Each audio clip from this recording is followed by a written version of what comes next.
Okay, hello everybody. Happy Wednesday. It's hump day.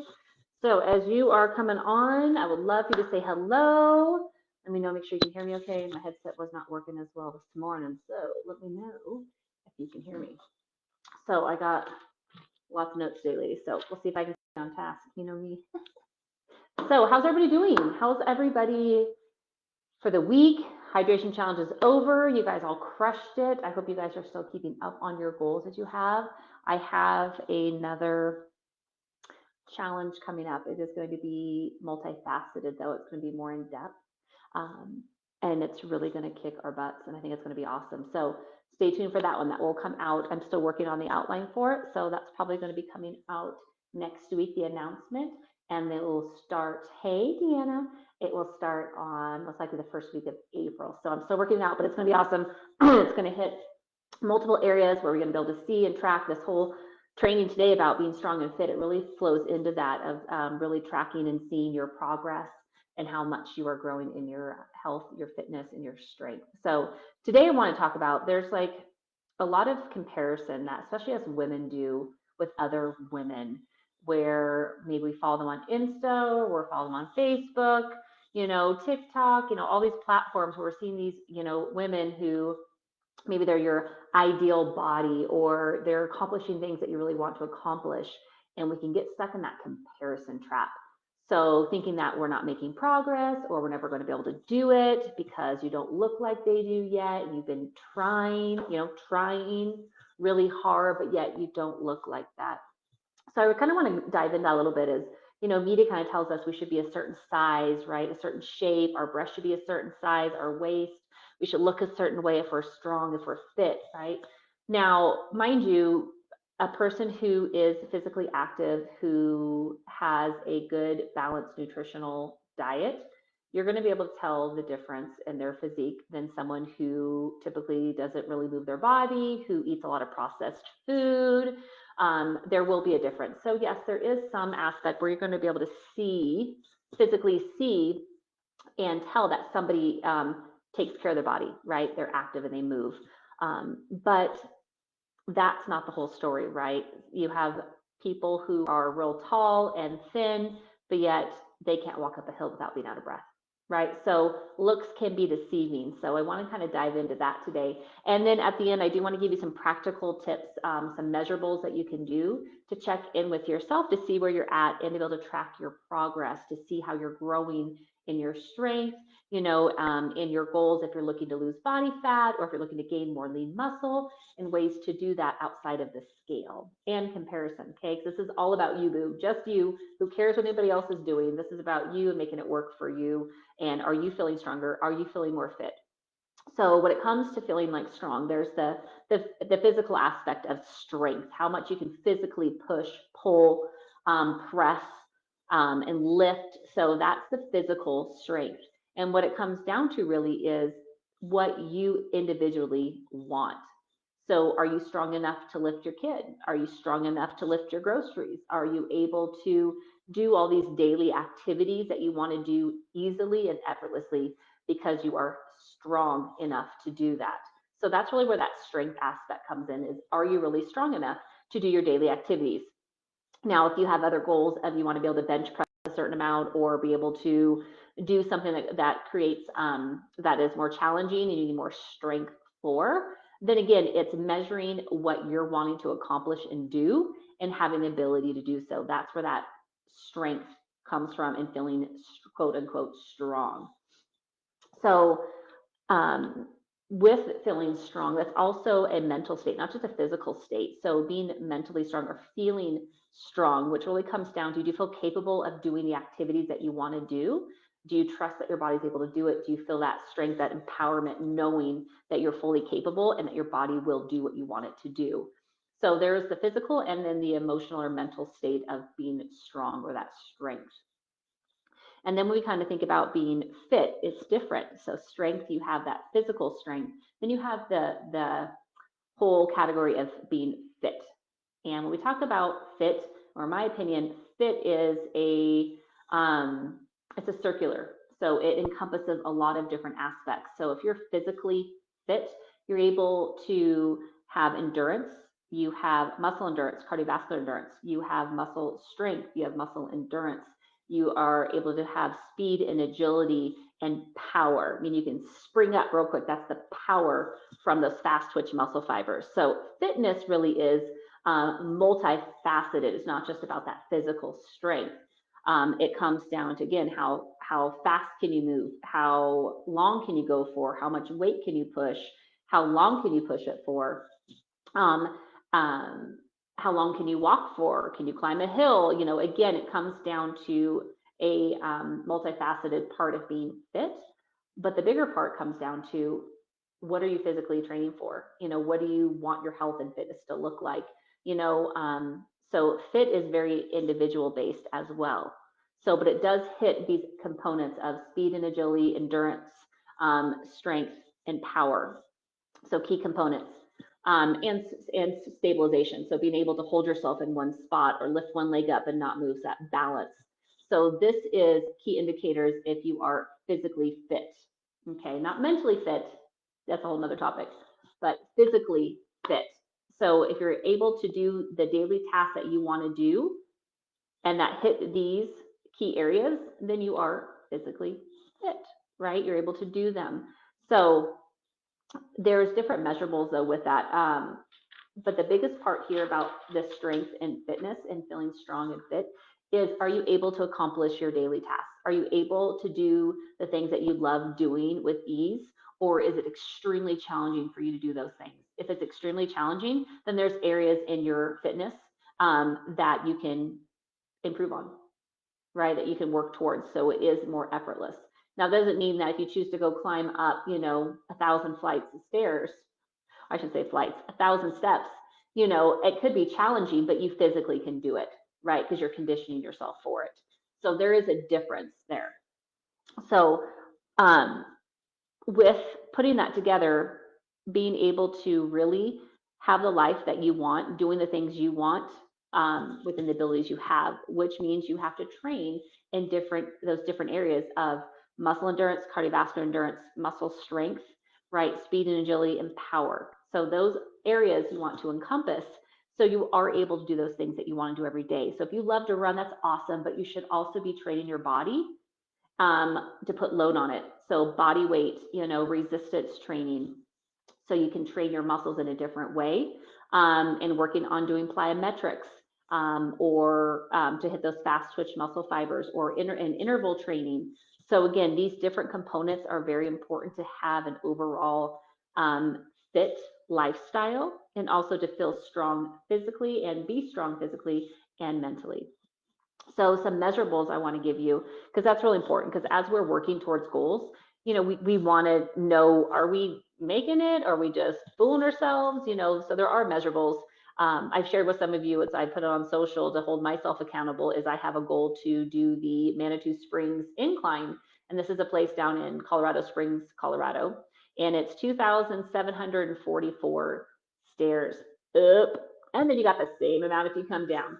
So if not, there's a 2.5 mile jog back down to the bottom on top of those stairs. So being that I'm from Pleasanton and the sea level is very low there, like 500 feet above sea level, and I'm here now a little over 6,000 feet, I have to train my body and condition it to be able to do the incline because of the altitude as well, not just because of the muscle. But again, that's an endurance training that I'm setting myself up for. Therefore, I need to train my body, my muscles, my mental as well to be able to get myself up those stairs. And I have a goal to make it up without stopping. Therefore, I need to keep challenging my cardiovascular system as well as my mental capacity to be able to go and do this. So by doing that, I have a goal set to measure how far I'm going each week. And I have it 3 times a week. This week, I'm hitting 5 sets of stairs at the little mini incline I have near me, which is 200 stairs up, 200 down. So I have 5 sets this week, which is basically 1,000 stairs, 3 times a week. And then next week, I add on another flight. And I'm going to do that for 5 weeks so I get myself conditioned. And my goal is to make it up without stopping each time I climb those 200 stairs. So by doing this, I'm conditioning my cardiovascular system, I'm conditioning my leg muscles, and I'm conditioning my mindset to be able to get me where I need to be with a realistic goal. And I can measure how well I'm doing by if I'm making it up without stopping. And if I'm not, then I can also look back over, okay, well, did I sleep well? Have I drank enough water? Have I really eaten enough today? So if you're not able to achieve those measurables that you put in place, you can look back over these other areas that impact the ability to do what you think you can do. So that's why, so one thing is you can have a measurable goal. So if you are not running and you want to run, trying to start running out of the gate is not a great idea. So you're going to start with like maybe a jog walk to build some endurance. And then you have maybe a distance you're going to go. And then maybe on week 2, you're going to go a little bit farther. Maybe week 3, now you're going to try to run steady for a distance. Week 4, maybe it's even further you're jogging, right, to build up and create that endurance that you're going to need.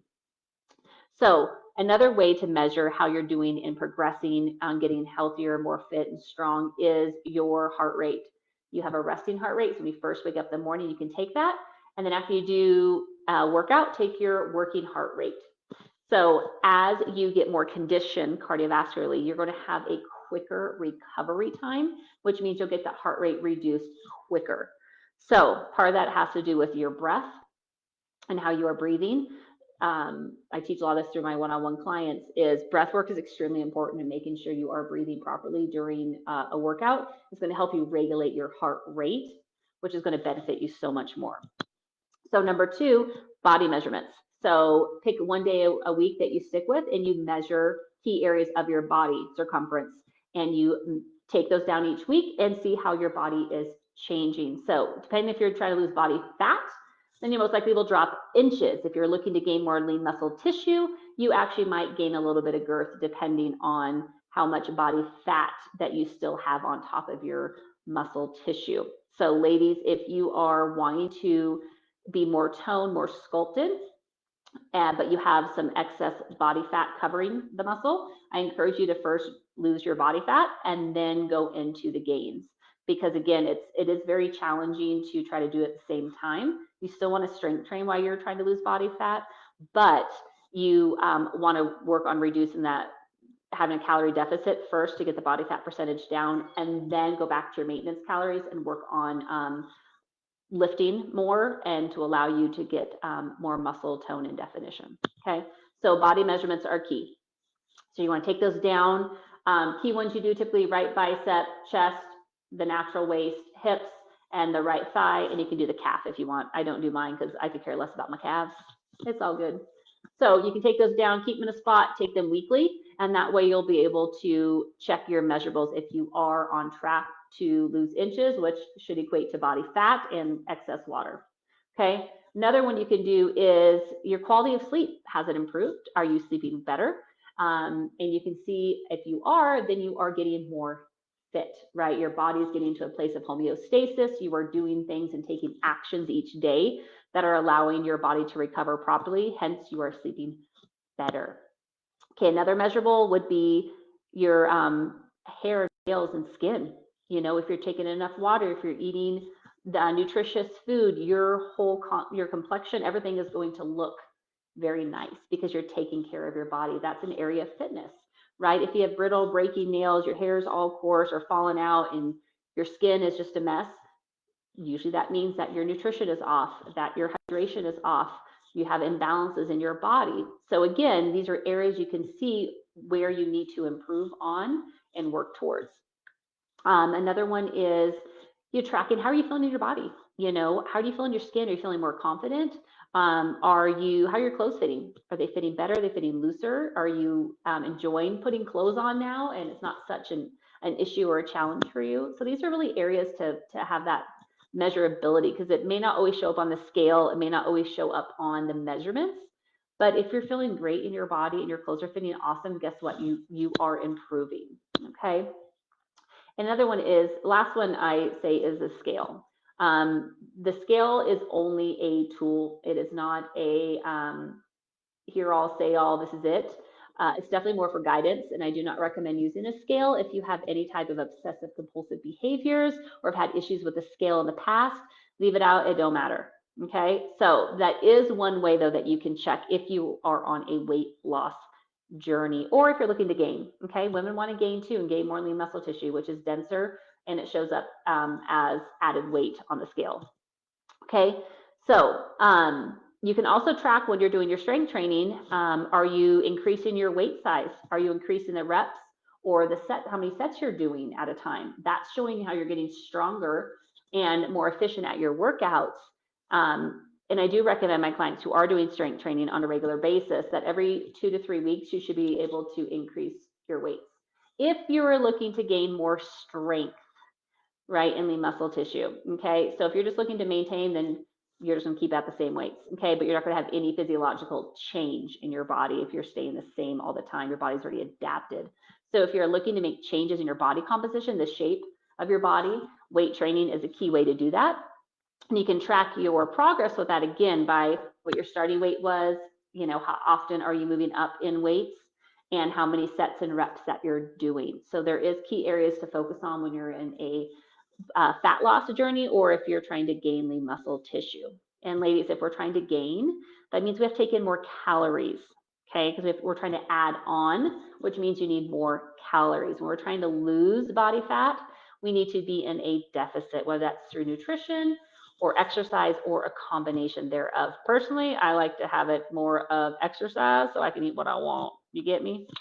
So weight training is a great way for that to happen because you burn more calories during weight training than you do typically any other type of physical exercise besides interval training. So those are your measurables. So what I hope you get out of this is to be strong and fit really comes down to what are your goals? What do you want to accomplish each day? What do you want to be able to do each day? And are you able to do it easily and effortlessly? Like I said, maybe it's picking up your kids, maybe it's carrying the groceries in, maybe it's moving things in your home. I personally do not want to be relying on anybody to do things for me. I am fiercely independent, and that's come more from my upbringing and what I've gone through. But it also gives me the sense of just empowerment and gratitude that God's given me the ability to use my body in a way that I feel strong, I feel healthy, I feel fit, and I can do whatever the heck I want to do. If I want to go climb a damn rock, I'm gonna go climb a damn rock. You know, if I want to, you know, go hop over a fence, I'm gonna hop over a fence. If I want to try a backflip, I may not, just because my brain might get in the way. But the idea is that if I wanted to, I'm going to do it because I know that my body can, because I've conditioned it to do so. So it's really coming down to having that confidence and to train your body in a way that works for you to do the things that you want to do. And I personally want to be able to do whatever the heck I want to do and not be hindered by my body. So I choose to take daily actions that allow me to feel strong and to be fit because I hit all areas of fitness to ensure that. So I hope you got some good stuff out of here, ladies. I'm glad you jumped on. Thanks, Deanna, for joining me live. The video will be left in here in our groups that will be available, and I will drop it in the guides under free trainings. And then again, keep a lookout. I will be having my outline finished here soon with this new program I'm going to put together. It's a new 6-week challenge. So this one is going to really help you get stronger and more fit and have these measurables and accountability.